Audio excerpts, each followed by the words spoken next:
October மாதம் 9ஆம் தேதி புதன்கிழமை கலாத்தியருக்கு 2வது அதிகாரம் 1-14 வசனம். சிறப்பாக ஆதித்திரு அவையிலே திருத்தூதர்கள் ஒரு பக்கம் நற்செய்தி அறிவித்து அதில் சிறப்பாய் பேதுரு யூதர்களுக்கு நற்செய்தி அறிவித்து 7வது வசனத்திலே பார்க்கிறோம். யூதர்களுக்கு நற்செய்தி அறிவிக்கும்படி பேதுருவிடம் படைக்கப்பட்டுள்ளது போலவே பிறையினத்தாருக்கு அறிவிக்கும்படி என்னிடம் படைக்கப்பட்டுள்ளது என்பதை அவர்கள் கண்டுகொண்டார்கள். ஆகவே புறவினத்தாருக்கு நற்செய்தி சைமல்டேனியஸ் நடக்குது. அங்கே ஆண்டவரால் தேர்ந்தெடுக்கப்பட்ட 12 பேர் பேதுரு தலைமையில் ஒரு பக்கம் போய்கொண்டது. இந்த பக்கம் பவுல் அவருடைய தூதரை பணி, அவருடைய நற்செய்தி பணியிலே புறவினத்தாருக்கு பல ஊர்களில் பிரயாணம் செய்து ஆண்டவருடைய நற்செய்தி அறிவித்து என்ன கடவுளை மக்களை துன்புறுத்தியவர் இப்பொழுது நற்செய்தி அறிவிக்கிறார் என்ற ஒரு பேர் தான் ஏற்பட்டது. எல்லா மக்களுக்கும் அவர் நற்செய்தி அறிவித்து எல்லாருக்கும் எல்லாம் ஆகிறார். பலவீனத்தில் பரிபூர்ண பலம் விளங்குகிறார்.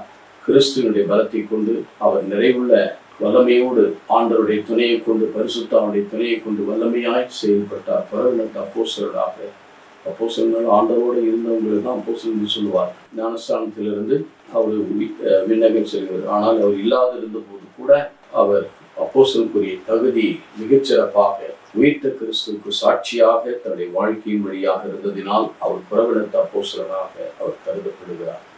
இன்றைக்கு அவருடைய வழிநடத்தல் நமக்கு பெரிதும் துணையாக இருக்கிறது. இன்றைக்கு நம்முடைய திரு சிறப்பாக நம்முடைய பாரம்பரியமும் அதே நிலையை நாம் செய்து கொண்டிருக்கிறது.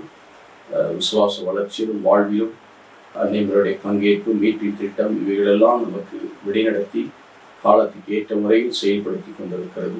நாமும் இறை வார்த்தையை அடிப்படையாகவும் நம்முடைய திரு அவையினுடைய பாரம்பரியத்தை அடிப்படையாக கொண்டு நம்முடைய வாழ்க்கை அமைத்து கொண்டால் நாம் தெளிவான விளக்கத்தையும் ஆண்டவருடைய அன்பையும் மனதுருக்கத்தை பெறுவோம். செபிப்போமா. நல்ல ஆண்டவரே, எங்களுக்காக இருக்கண்களைப் போல திரு அவையும் அதே நேரத்தில் இறை வார்த்தையும் அடிப்படையில் கொண்டு வாழ எங்களுக்கு அழைக்கின்றீர். எப்படி பவுலை புறவினத்து அப்போஸ்தலனாக தேர்ந்து கொண்டீரோ அதை போல நாங்களும் எங்கள் இடங்களில் சாட்சியாகவும் மற்றவர்களுக்கு சாட்சியாக இருக்க எங்களை கருவியாய் பயன்படுத்தும் நல்ல தகப்பனே. ஆமென்.